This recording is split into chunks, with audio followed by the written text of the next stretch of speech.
But he was wounded for our transgressions. He was bruised for our iniquities. The chastisement for our peace was upon him, and by his stripes we are healed. They tried to silence him. They tortured him to death publicly. But Satan's scheme to derail the plan of salvation was utterly shattered when Jesus rose from the dead. And her child was caught up to God and his throne.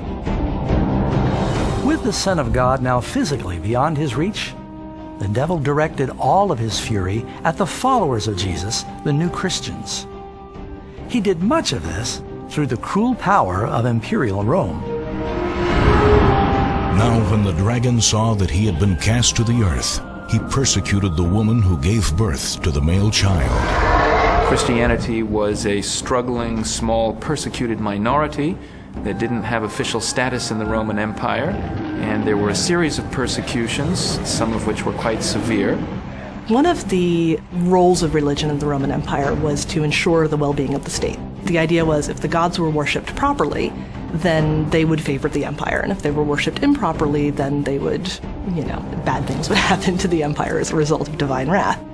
They do not want to sacrifice to the gods, and the gods at that point include the emperor. So it's easy to consider these people religious scapegoats. Basically, if something's going wrong, probably it's because there are Christians around who are refusing to give the gods their proper due. Christians are progressively stripped of their civil offices, their military offices, their books are confiscated, their churches are destroyed, they're forbidden to meet, and so on, all because there's an anxiety that this is really undermining the welfare of the empire. As the early church suffered under this withering persecution of Rome, their lives became a powerful testimony for truth. While the pagans lived in constant superstitious fear, these Christians faced torture and death with a supernatural peace. Basically what Nero did was he fed them to the lions, he had them tied to pillars, he put pitch on them, and then he set them on fire as human torches so they could have the festivities continue on into the night. Being stretched, pulled into two, being killed by gladiators. Just about every creative way that you can dispose of Christians. When facing the painful end of their lives, they often sang and rejoiced. As thousands of Christians paid the ultimate price for their faith, their dying prayers and blood essentially became seed for the new church. People are so enthralled by how these Christians are dying that immediately, the reaction is, sign me up. And so the Christians spread like wildfire. The more you killed them, the more they stood for their faith. Now, it is true, and I think it has to be emphasized, that the early church spreads despite the very concerted attempts at repression of extremely autocratic and powerful emperors who set themselves very firmly against the Christians, and yet the early church survives. Tertullian argues whenever something goes wrong, whenever there's a famine, or whenever there's an illness, a pestilence that sweeps through, everybody says, "The Christians to the lion!" And then he says snidely, as if so many could be fed to so few. And his point is that you can't destroy us all. During this time of exponential growth, Christians all across the Roman Empire quite literally went underground. This labyrinth of tunnels and chambers beneath the Roman cities became known as the catacombs. Now, the catacombs are important to understand. First, many people imagine that there are caves naturally under Rome, and the Christians simply went into them. The catacombs, almost without exception, are not natural caves. They were excavated by the Christians. Sometimes services would be held there, in the very tombs of the martyrs. The second point is, the very act of burying your dead is hugely significant. Christians believe in a resurrection of the body. Now, of course, that belief has shifted and changed over the centuries, but from all we understand, early Christians believed that they would be resurrected in that actual bodily form, and therefore they chose to bury their dead, not to cremate them. Therefore, if you are seen to be burying your dead, especially at times when there are intense waves of persecution, you're more or less saying to the police, come and investigate me, I may well be a Christian. In AD 306, a new Roman emperor came into power, and things began to rapidly change. Constantine the Great was a capable military leader and a shrewd politician. So Constantine had to fight a series of civil wars in order to achieve his political aim of becoming emperor. And that's his own personal and political aim. It's got nothing to do with Christianity. He goes down from Gaul, modern-day France, where his power base was, to confront his rival Maxentius in Italy. As he was marching with his army, he had a dream one night where God came to him and told him, you will become a Christian and put this sign on your shield, and you will conquer. Shortly after that, he actually had a vision, which history tells us was seen by his army as well as by Constantine himself. He looked up to the sun, and he saw a cross of light above it, and the Greek words, en tutu Nikeia, by this conquer. The story that he had had this dream does appear at a relatively early stage. It's described by Eusebius. There are different sources, there are different versions, but it does seem that Constantine does say, I've had this divine encounter, and an angel has told me that in the sign of the cross I will conquer. Constantine commanded his troops to adorn their shields with the Christian symbol. His opponent moves across the river at the Milvian Bridge, has Constantine and his army in front of him, the river and the city behind him. Not a great situation to be in. So if you do not beat the oncoming army, you have nowhere to retreat. So he loses.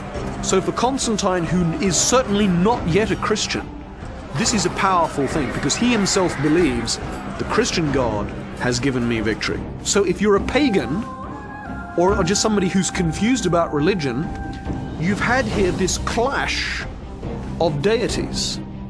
And who's emerged on top? The Christian God. You can draw your own conclusions.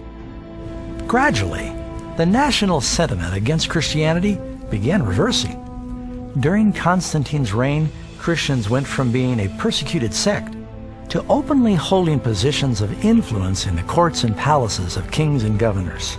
So a large part of the elites used to running the show automatically then become also the local bishops, etc.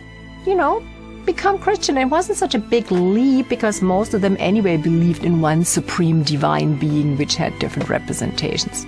If you want to advance in the army or in the imperial civil service, there's every incentive to become a Christian, because all the people at the top are Christians. It becomes very attractive because Constantine's Edict of Toleration makes it so. Constantine can rightfully claim the title of great, for he turned the history of the world into a new course and made Christianity, which until then had suffered bloody persecution, the religion of the state. And so, as people from around the Roman Empire entered the Christian church, they brought with them many of their former pagan beliefs and practices. Now the percentage of Christians in this top 10, 15, 25% increases, and it increases dramatically in the top 1-2%. That's the real change.